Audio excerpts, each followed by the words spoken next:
justo sequer. Não há um sequer. Todos se tornaram condenáveis diante de Deus. Segundo texto, Romanos capítulo 5, versículo 10. E aí o apóstolo Paulo diz assim, ó, porque se nós, quando inimigos, fomos reconciliados com Deus mediante a morte do seu filho, muito mais agora. E aqui Paulo está começando a mostrar o seguinte, ó, se quando você era inimigo, se quando você não queria saber de Deus, Deus fez tudo isso por você, você imagina o que é que Deus vai fazer por você agora? E ele diz, muito mais estando já reconciliados, seremos salvos pela sua vida. E por último, Romanos 8:1.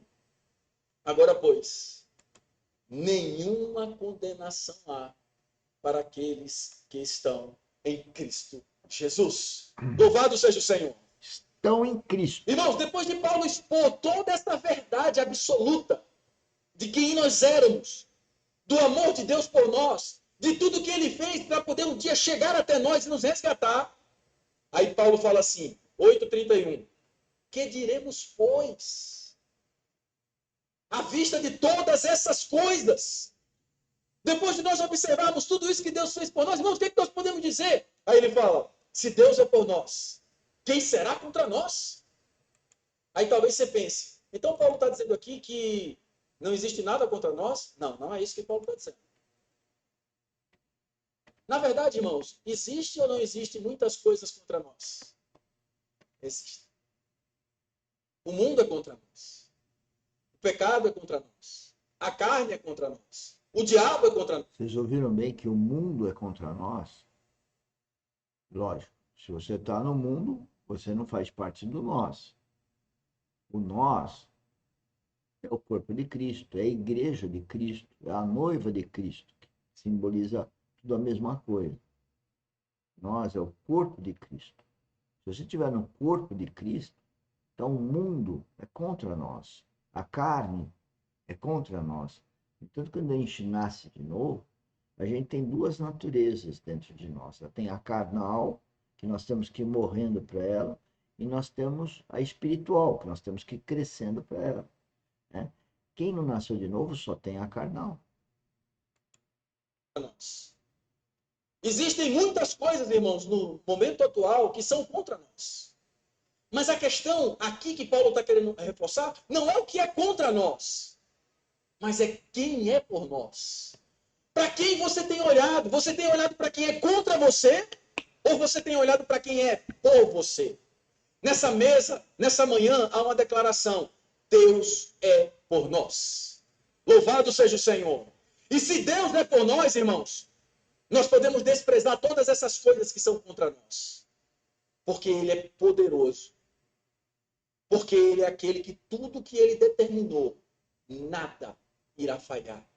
Todas as suas promessas irão se cumprir. Todos os seus decretos irão se cumprir. Por mais que todas as coisas nesse mundo sejam contra nós, o Senhor nos faz mais que vencedores. E esse nós aí, pelos meus estudos, representa 5, 6% da população que frequenta e frequentou a face da Terra. Então, esse nós é muito pequenininho. E por isso que o mundo, por isso que a carnalidade ataca tanto esse grupo menor. E eu vou dizer, não atacou Cristo, não atacou Paulo, Pedro e outros discípulos de Jesus Cristo, atacou. Então não tem novidade. O problema é quando você tem uma visão que é religiosa, você não vê a verdadeira vida espiritual, que é todo dia, não é ir lá na igreja e cumprir com alguns regulamentos, algumas regras. Não, a vida espiritual não tem regulamento nem regra, simplesmente tem uma vida em Cristo e Cristo em você. E espiritualmente você é guiado pelo Espírito Santo, não pelo seu eu.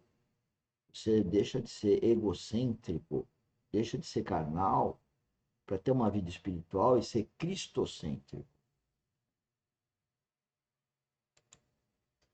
Você crê nisso? Não importa quantas coisas sejam contra nós. Ele nos faz mais que vencedores. E entenda, não é você que se faz mais que vencedor. Não é a sua força que lhe torna vencedor. Não é as suas coisas que lhe tornam vencedor. É Deus que lhe faz mais que vencedor. Por isso que eu preciso todos os dias me voltar àquele que é por mim. Deus é por nós. É mais do que todos os dias, é todo momento, toda hora. Nós temos que nos disciplinar para nascer de novo, uma vez que garantimos numa relação com o Espírito Santo, não é com outro homem, não é com outra mulher, é com o Espírito Santo, que houve o nascimento. Nós temos então que validar que todo dia estamos num processo de transformação. É todo dia transformação. E é para um relacionamento com o Espírito Santo. E aí sim, nós vamos sentir o que é estar no reino de Deus. Não é religião, é uma vida espiritual muito mais real do que essa vida passageira natural, uma vida sobrenatural. Louvado seja o Senhor. E aí, quando nós seguimos no versículo seguinte, versículo 32 agora, ele diz assim, ó, aquele que não poupou seu próprio filho. Presta atenção, irmãos.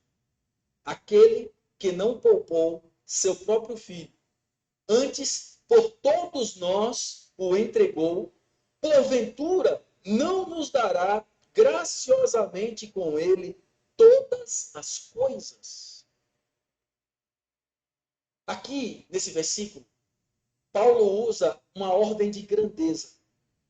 E ele diz assim, se Deus te deu o maior, o melhor, será que ele não vai te dar essas coisas pequenas que você se preocupa todos os dias? Se Deus te deu o seu filho. Então, vocês podem ver na tela aí que está escrito o versículo lá, Romanos 8:32. Né? E se você ler com cuidado, você vai entender que está se questionando a cada um de nós, que à medida que nós tenhamos como verdade o novo nascimento e que estamos vivendo em Cristo, com uma relativa dose de maturidade e estudando a vida espiritual, como estamos aqui agora, através da academia, esse é o nosso objetivo, que ele nos deu tudo isso de graça quando nós éramos mortos em delitos e pecados, o que derá agora? Agora que ele diz que nós somos filhos dele. Ele prometeu. Então, se você tem essa certeza, por que nós estamos tão preocupados com a coisa que vamos comer, vamos beber, a nossa moradia, etc. Será que não é o mundo nos atraindo para coisas que não é do reino? Será que não é um mundo que está nos corrompendo? Eu tenho certeza. Porque não é difícil, não é fácil você caminhar vivendo fisicamente nesse mundo e com a cabeça nos céus. Porque o mundo é o contrário do reino. Aquele que é Senhor de todas as coisas, Criador de todas as coisas, sustentador de todas as coisas, a razão pela qual o universo existe. Deus te deu seu filho. E você está preocupado com a sua necessidade. Você está preocupado e ansioso com as coisas dessa vida. Você está preocupado se você vai ter um bom emprego amanhã. Irmãos, Deus rasgou o seu filho por nós. Essa mesa é um testemunho disso. E nós andamos ansiosos e preocupados com coisas desse mundo. Por que isso acontece, irmãos? Porque muitas vezes nós ainda não percebemos a grandeza da doação que o Pai fez por nós. O amor ágape. Ele nos deu seu filho. Aquele que era tudo para ele. Para nos salvar. Irmãos, com muita reverência eu quero dizer nessa manhã. Quem entender isso é curado de qualquer ansiedade e depressão. Quem entender isso vai experimentar uma paz que excede todo o entendimento nesse universo. Perfeitamente. Louvado seja o Senhor. Ele nos deu seu filho. Por isso, irmãos, esse versículo é uma declaração de que a obra que ele começou em nós, ele vai terminar.